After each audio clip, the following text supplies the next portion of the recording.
Hey guys, welcome back to another SMZ movie. Today I'm going to be counting down the top 10 times the SML crew broke character. Without any further yapping, let's get to number 10. At number 10 we have Junior saves Toys R Us. Junior's dad gave him $100 for Christmas and he wants to buy toys with it, but he realizes there's no toy stores around where he lives, which makes Junior and the gang recall Toys R Us, the store they always used to go to when they were kids, and actually the store where Cody got Ken. Junior gets sad that they've gone out of business and asks what Jeffrey the giraffe is doing now, since he was the mascot of Toys R Us. So Joseph looks him up and they find out that he's homeless now and he's doing underground fights for money. Junior feels bad for him and wants to help him out, so they find Jeffrey, hoping to offer him a place to stay at Junior's house. But when they find him, he has other plans. As you can hear in that clip, Logan was trying his hardest to keep it together because of the pure absurdity of what was going on. I was dying laughing when I first seen this. I don't know how Logan held it together, but since this is number 10, expect it to be the most unremarkable on the list. And with that, we're moving on to number 9, the zombie apocalypse. It's Halloween, so Junior and the gang are going trick-or-treating. They have a problem with their costume. Junior says the N-word and they go outside to go to Brooklyn Guy's mom's house, where Jonathan appears and opens the door and they realize they forgot their candy bags. So they just take one piece of candy and go home.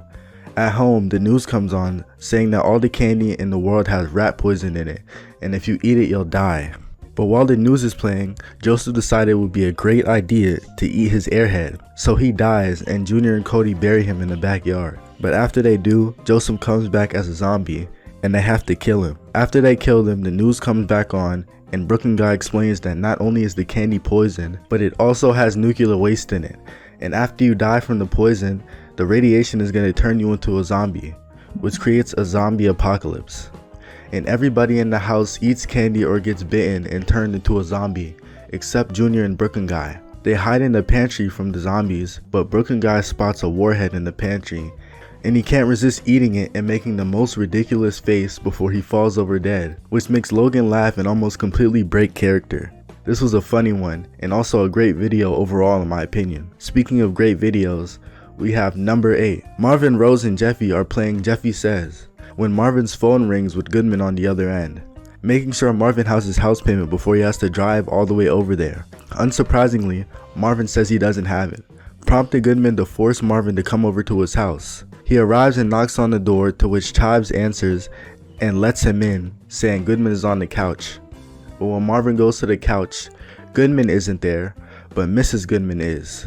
Goodman's wife, who looks quite literally exactly like him, except for anyways, Mrs. Goodman tells Marvin to squeeze her chest, which he does hesitantly, and Goodman walks in on him, with Mr. Goodman also framing him, calling him a pervert, saving herself. Goodman tells Rose what he did, making them both mad at him. This repeats about twice, one of those times being with Brooklyn Guy, who's also dressed up as a girl. Anyways, Marvin eventually comes up with a plan to get Goodman and Rose off his back. He gets everybody to watch Mrs. Goodman come on to him to prove that he's not a pervert. Everybody hides, and Mrs. Goodman shows up and comes on to Marvin, asking Marvin to bounce on them, which makes Logan crack up a little, but he manages to keep it together.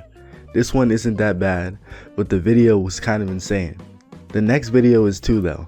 Number 7, Junior's favorite cereal. This video starts with Tuna Fish Terry about to cut up a live chicken that's tied up with rope and can also talk.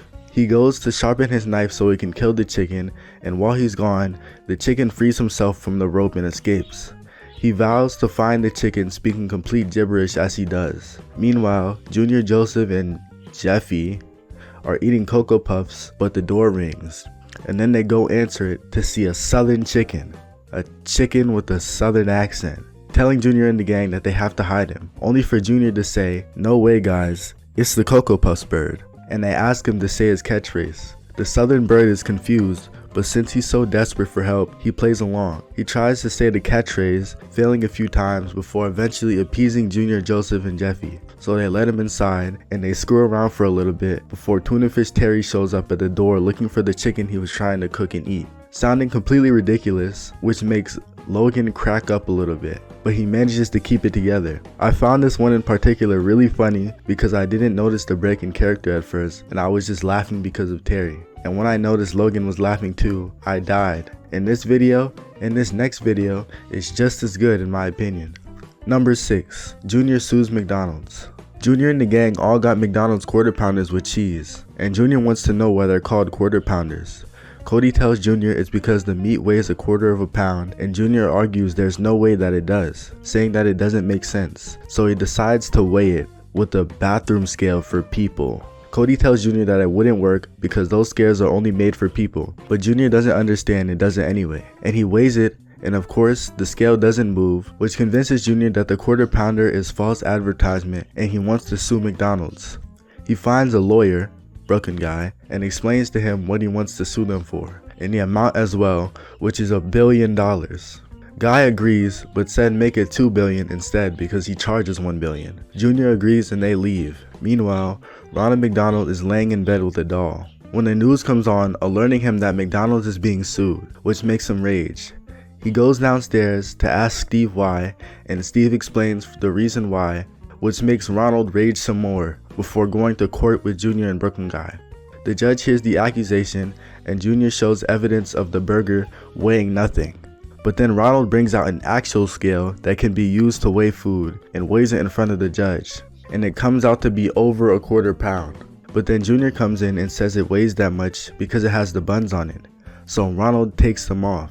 You can tell everybody was fully expecting for it still to weigh 1/4 pound, but it actually comes out to under 1/4 pound, which makes everybody start laughing because it was so unexpected. This one was really funny to me because someone could actually sue McDonald's for this if they actually cared. Although Ronald did make a good point, saying it was because the burger loses some weight after cooking, only to be ignored.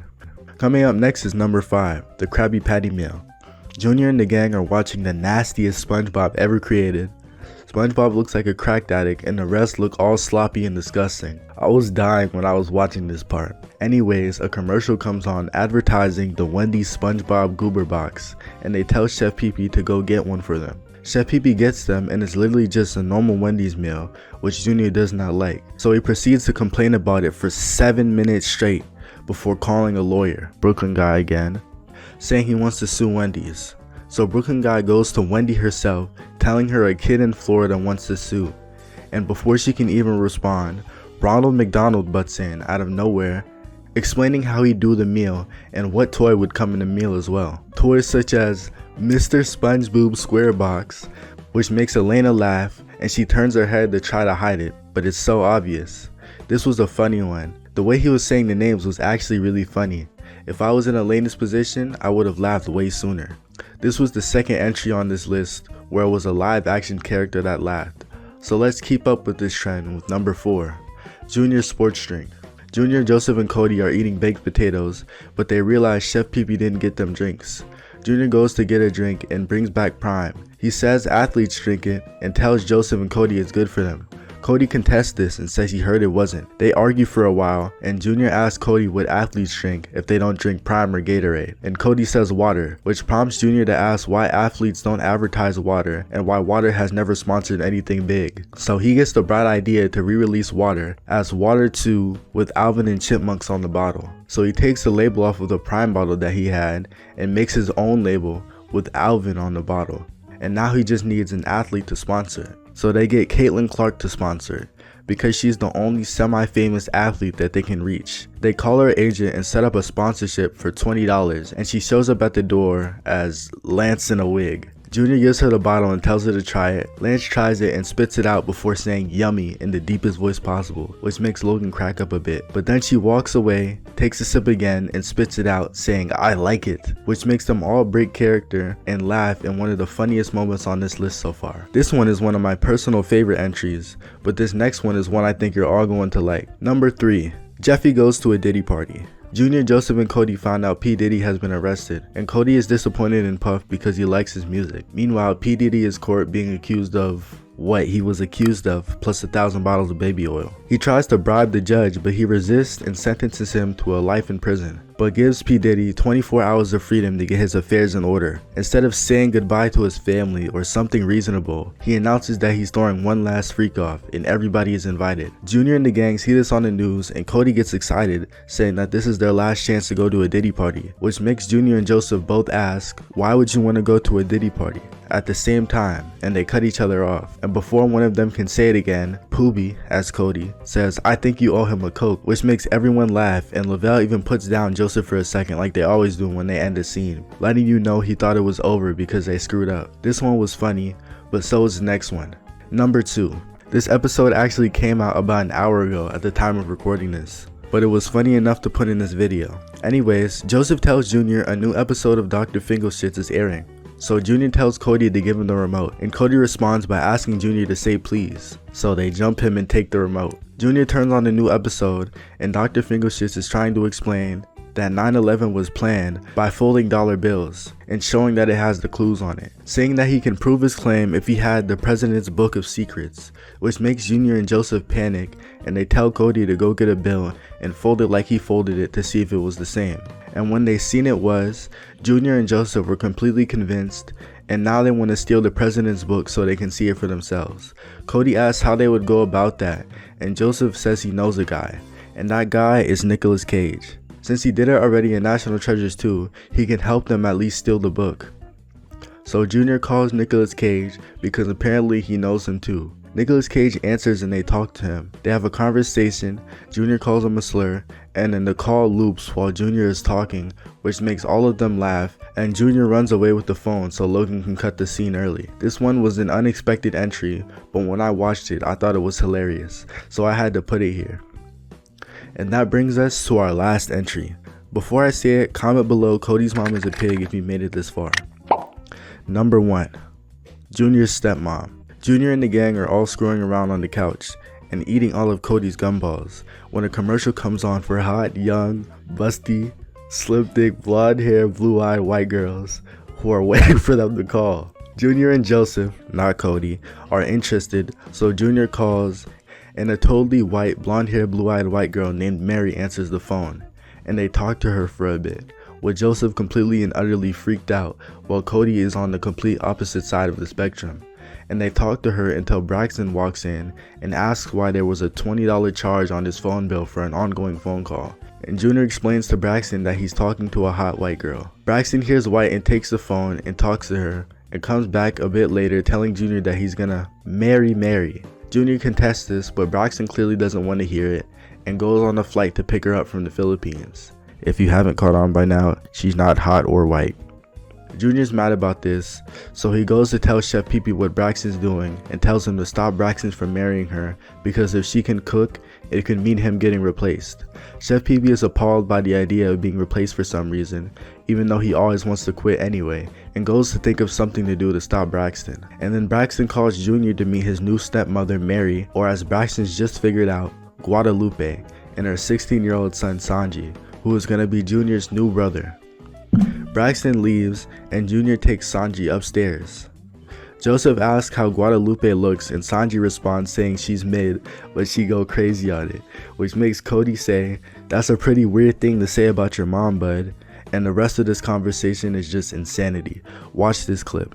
This is the funniest character break because Sanji runs off a frame and almost every cast member puts down the puppets for a second thinking it's over, and Logan literally has to take a second to gather himself to even continue the scene. Lavelle manages to save it by making Chef Pee Pee come in, but you can even hear the smile in his voice when he does Chef Pee Pee's voice. And it's even funnier because the next scene is the "You Digging In Me" scene. This video is hilarious and rightfully deserves the #1 spot on this list. If you guys agree, give the video a like, and if you disagree, comment down below what you think should have been changed.